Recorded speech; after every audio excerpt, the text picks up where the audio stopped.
आजकाल कसलाही लहान मोठा आनंद होऊ द्या, तो साजरा करायचा आहे, तो व्यक्त करायचा आहे, म्हणजे त्यासाठी दारूचा आधार घेतला जातो. किंवा एखाद्याच्या वाट्याला दुःख आलं, अपयश आलं, म्हणून ते दुःख किंवा अपयश पचवण्यासाठी सुद्धा दारूच उपयोगी पडते असा सर्वसाधारण समज झालाय. म्हणजे सुख असो किंवा दुःख असो, या दोन्हीमध्ये दारू ही अविभाज्य घटक झाली आहे. पण ही दारू आपण पितो, तिच्या आहारी आपण गेलोय का? आपण व्यसनी झालोय का? हे सहज डॉक्टरकडे न जाताही तुम्ही ओळखू शकता. केवळ या 4 प्रश्नांची उत्तरं तुम्हाला हो किंवा नाही अशी द्यायची आहेत. आणि या दारूचा शरीरावर काय परिणाम होतो, ती शरीरामध्ये कशा पद्धतीने पचवली जाते, याविषयी आज आपण सविस्तर अशी वैज्ञानिक माहिती जाणून घेणार आहोत. तत्पूर्वी चॅनलला सबस्क्राईब केलं नसेल ना, तर पहिल्यांदा जरूर सबस्क्राईब करा. दारू आजकाल लहान मोठा आनंद असं काही राहिलं नाही आहे. कसलाही छोटा मोठा आनंद साजरा करायचा असला तरी आपण कुठं बसायचं हे ठरलेलं असतं. किंवा दुःख वाट्याला आलंय किंवा अपयश वाट्याला आलंय म्हणून ते पचवायसाठी सुद्धा आपल्याला दारू लागते. पण मग ही आपण जी पितो ती दारू आपल्या ऐकण्यामध्ये आहे का, आणखी आपला तिच्यावर ताबा आहे का, तिनं आपल्यावर पूर्ण ताबा घेतलाय हे आपल्याला माहीतच नसतं. आणि मग जर हे ओळखायचं जर असेल तर आपल्याला या 4 प्रश्नांची उत्तरं द्यायची आहेत. आणि ती 4 प्रश्न म्हणजे डॉक्टर जॉन, अमेरिकन सायकॅट्रिस्ट आहेत, त्यांनी 1970 मध्ये या 4 प्रश्नांचा शोध लावलाय की जर तुम्हाला डॉक्टरकडे न जाता तुम्ही हिच्या आहारी गेलात का ते ओळखायचं असेल तर या 4 प्रश्नांची उत्तरं तुम्हाला फक्त हो किंवा नाही अशी द्यायची आहेत.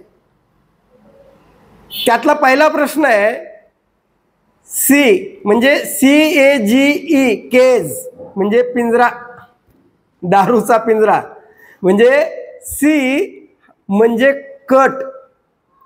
आता तुम्हाला कधी असं वाटलं का दारू पिल्यानंतर की आता मी कुठेतरी दारूचं पिण्याचं प्रमाण कमी करावं लागेल, बंद करायचं नाही तर दारूचं प्रमाण कमी करावं असं तुम्हाला कधी मनाला प्रश्न पडला, वाटलंय का तुम्हाला असं की मी आता दारू कमी केली पाहिजे? या प्रश्नाचं उत्तर तुम्हाला हो किंवा नाही असं द्यायचंय. दुसरा प्रश्न ए म्हणजे अनॉइड, म्हणजे क्रिटिसिझम. तुम्हाला तुमचे मित्र किंवा तुमचे जवळचे कुणी बेवडा म्हणायला लागलंय का, कुणी दारुड्या म्हणतंय का, किंवा घरातली माणसं कुटुंबातली माणसं आपल्याला दारू सोडण्यासाठी आता कुठेतरी आपल्याला दोषारोपण करतायत, असं दारू सोडली पाहिजे, दारू जास्त पिताय, असं त्यांच्या तक्रारी वाढल्यात का? म्हणजे तुमच्यावर कुठेतरी क्रिटिसाइज करायला लागलेत का तुम्हाला? जर करायला लागले असतील तर हो म्हणायचं, नसतील तर नाही म्हणायचं. तिसरा प्रश्न आहे जी म्हणजे गिल्टी, म्हणजे अपराधीपणाची भावना. तुम्हाला असं वाटलं, तुम्ही दारू पिलात आणि दुसऱ्या दिवशी तुम्हाला असं वाटलं यार आपण विनाकारण दारू पिलो, आपण प्यायला नको होती. म्हणजे अशी अपराधीपणाची भावना तुमच्या मनामध्ये कधी निर्माण झाली आहे का? जर झाली असेल तर हो म्हणायचं आहे आणि नाही झाली असेल तर नाही म्हणायचं आहे. आणि ई शेवटचा जो प्रश्न आहे ई म्हणजे आय ओपनर, म्हणजे डोळे खाडकन उघडले पाहिजे तुमचे यावेळी या प्रश्नाचं उत्तर देताना. म्हणजे आज दारू पिलाय तर दुसऱ्या दिवशी सकाळी झोपेतनं उठल्यानंतर तुम्हाला हँगओव्हर म्हणजे उतरवण्याकरता किंवा सकाळी उठून दारू प्यायची वेळ येते का, प्यावीशी वाटते का? या प्रश्नाचं उत्तर तुम्हाला हो किंवा नाही असं द्यायचं आहे. जर या 4 प्रश्नांची उत्तरं, किमान 2 प्रश्नाची उत्तरं जर तुमच्या हो असतील तर तुम्हाला दारू थांबवण्याची वेळ तुमची आलेली आहे. तुम्ही आता तुमचा तिच्यावर ताबा राहिलेला नाहीये, ती तुमच्यावर ताबा मिळवू पाहते, नवे मिळवलाय. म्हणून तुम्हाला ती वेळ म्हणजे या 4 प्रश्नांची उत्तरापैकी 2 प्रश्नांची उत्तरं तुमच्या हो असतील तर तुम्ही आता दारू सोडायलाच हवी.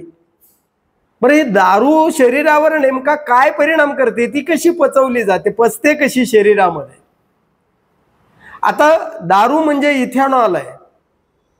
ज्यावेळेस दारू पिली जाते त्यावेळेस लिव्हरमध्ये ती येते, तिथे त्या दारूवर ॲसिटाल्डिहाइड मध्ये रूपांतरण होतं तिचं. म्हणजे दारू पिल्यानंतर मळमळ होतं, उलटी होते, डोकं दुखायला लागतं, म्हणजे असे जे प्रकार, म्हणजे पिंढऱ्याला गोळे येतात किंवा घाम येतो, ह्या ज्या गोष्टी व्हायला लागतात ना, त्या ह्या ॲसिटाल्डिहाइड म्हणजे हा विषारी घटक आहे. म्हणजे दारू कशी पचते तर इथेनॉल पासून ॲसिटाल्डिहाइड तयार होतो, ॲसिटाल्डिहाइड पासून ॲसिटिक तयार होतं आणि मग नंतर शेवटी कार्बन डायऑक्साईड, पाणी आणि ऊर्जा त्यातनं शरीरामध्ये तयार झालेली असते. पण ही ऊर्जा, दारूची ऊर्जा म्हणजे ही प्रोटीनची ऊर्जा नाही आहे की नॉनव्हेज खाल्लंय आणि त्याच्यापासून जी ऊर्जा आहे मिळाली, ती तशी ऊर्जा नाही आहे. किंवा ग्लुकोज घेतलंय आणि त्यापासून जी ऊर्जा मिळते तशी पण नाही आहे. किंवा मिनरल्स मधनं त्यातनं जे तुम्हाला मिळणार आहे तशी पण ऊर्जा नाही आहे. ती ऊर्जा म्हणजे वांझुटी ऊर्जा आहे, रिकामी ऊर्जा आहे, ती कॅलरी, रिकाम्या कॅलरी आहेत त्या. आणि मग या ॲसिटाल्डिहाइड जो आहे तो काय करतो तिथं, तर तुम्हाला त्या ॲसिटाल्डिहाइड तुमच्या शरीरावर विषारी परिणाम करतो.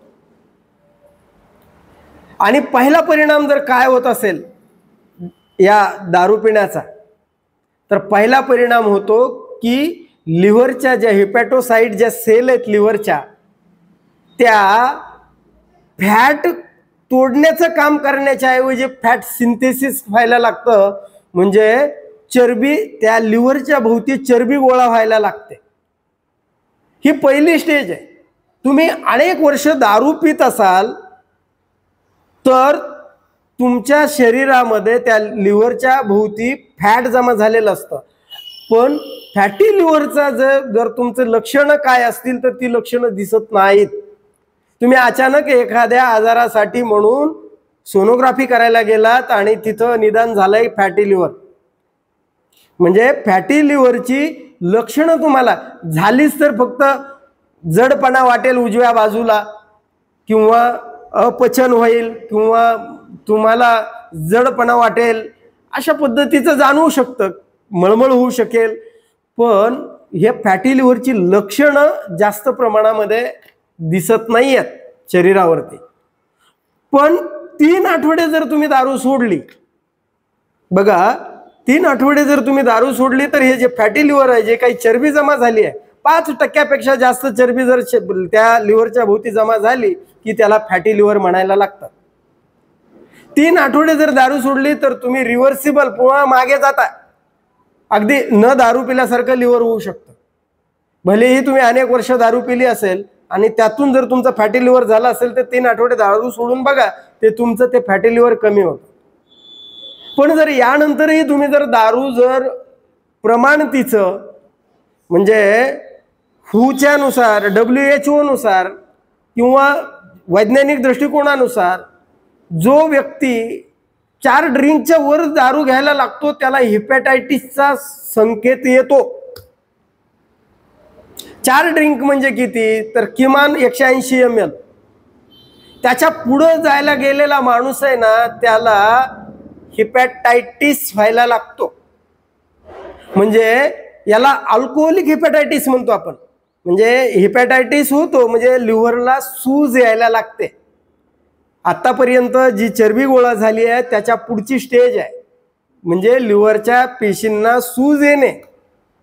आणि सूज आली की मग मात्र तुमचं शरीर लक्षणं दाखवायला लागतं. आणि ती लक्षणं म्हणजे काय, तर कावीळ होणे, तुमची त्वचा पिवळी होते, डोळे पिवळे दिसायला लागतात, आणि हा केवळ कावीळ नाही तर तुमचं मॅल न्यूट्रिशन सुद्धा होतं, म्हणजे तुम्हाला म्हणजे तुमचं पोषण चांगलं राहत नाही, म्हणजे तुमचं पोटाचा भाग पुढे येईल, मसल्स बारीक व्हायला लागतील, तुम्हाला मळमळ व्हायला लागेल, तुम्हाला उलट्या सुरू होतील, तुमचं वजन कमी व्हायला लागेल. म्हणजे ज्या वेळेस तुमच्या लिव्हरला सूज येते त्यावेळेस तुम्हाला सूज पण यायला लागते, पायावर सूज पण येते. मग हे हिपॅटायटिस जर तुम्हाला अल्कोहोलिक हिपॅटायटिस जर झालाय, तुम्ही कंप्लीट या क्षणाला दारू सोडली तर तो हिपॅटायटिस सुद्धा कमी होऊ शकतो बघा. पण जर यापुढेही जर तुम्ही दारू चालूच ठेवली, म्हणजे तुम्हाला हिपॅटायटिस झालाय, म्हणजे तुमच्या लिव्हरच्या पेशींना सूज आली आहे, आता त्या काम करायला त्याचं म्हणजे बॉडी डिटॉक्स करणं, म्हणजे शरीरामध्ये घेतलेल्या सगळ्या पदार्थाचं निर्विष करणं, म्हणजे त्यातून विष काढून टाकण्याचं काम हे लिव्हर करत असतं. आणि ते जर त्याला सूज आल्यामुळं त्याचं काम पुढे नंतर ते कमी कमी करीत जाणार आहे. पण मग जर ज्यावेळी तुम्हाला ह्या सूज आलेल्या नंतरही तुमची दारू चालू राहते त्यावेळेस तुम्हाला सिरोसिस व्हायला लागतं. म्हणजे लिव्हरच्या सेल स्वतः तयार करतं लिव्हर एका मर्यादेपर्यंत, रिजनरेट करतं नाश झालेल्या. पण आता जर पुन्हा त्यापुढे तुमची दारू चालू राहिली तर मग मात्र तुम्हाला की ते तिथं फायब्रोसिस व्हायला लागतं, म्हणजे लिव्हर श्रिंक होतं, म्हणजे आखडून जातं, काम सोडतं. आणि मग मात्र तुम्हाला काय होतं माहिती आहे, लिव्हर मधले जे अमोनिया आहे, जे लिव्हर काढून टाकणार असतं, ते जे शॉर्ट फॅटी ॲसिड आहेत किंवा त्या शरीरामध्ये जे बिलिरुबिन जे तयार करून ज्याचं बाईल करणारं ते लिव्हर करतं, तर ते सुद्धा लिव्हर काय करतं की ते सगळे घटक रक्तामध्ये यायला लागतात. आणि रक्तामध्ये आले की मग मात्र ते तुमच्या मेंदूपर्यंत जायला लागतात. आणि मेंदूकडे गेले की त्याला हेपॅटिक इन्सिफेलोपॅथी म्हणतो आपण. म्हणजे याचा परिणाम मेंदूवर मग तंद्री लागणे, झोप येणे, तुम्हाला बोलताना अडखळणे, हात लटलट कापायला लागणे, तुम्हाला म्हणजे काहीच नाही, तो कन्फ्युजन स्टेटमध्ये जातो माणूस.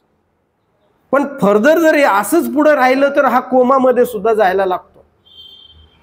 आणि आणखी यामध्ये पेरिफेरल न्यूरोपॅथी सुद्धा, म्हणजे तुमच्या पायाला हाताला मुंग्या यायला लागतात, पेरिफेरल न्यूरोपॅथी म्हणजे हे जे घटक आहेत रक्तामधले ते तुमच्या न्यूरॉन जो असतो त्या न्यूरॉनचं जे आवरण असतं त्याला डॅमेज करायला लागतात ते. आणि मग त्यामुळं तुम्हाला हाता आणि पायाला मुंग्या यायला लागतात, म्हणजे जड पडणे, मुंग्या यायला लागणे.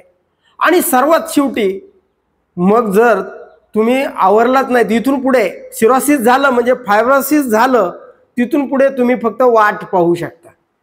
याला विशेष अशी ट्रीटमेंट उपलब्ध नाही. शेवटी लिव्हर फेल, आणि लिव्हर फेल झालं की शेवटी मृत्यू. म्हणून तुम्ही दारू पिताय, तिच्या आहारी गेलायत का, आणि तुम्हाला फॅटी लिव्हर हिपॅटायटिस पर्यंत सुद्धा तुम्ही रिव्हर्स करू शकता. पण त्यापुढे मात्र तुम्हाला रिव्हर्स करता येत नाही.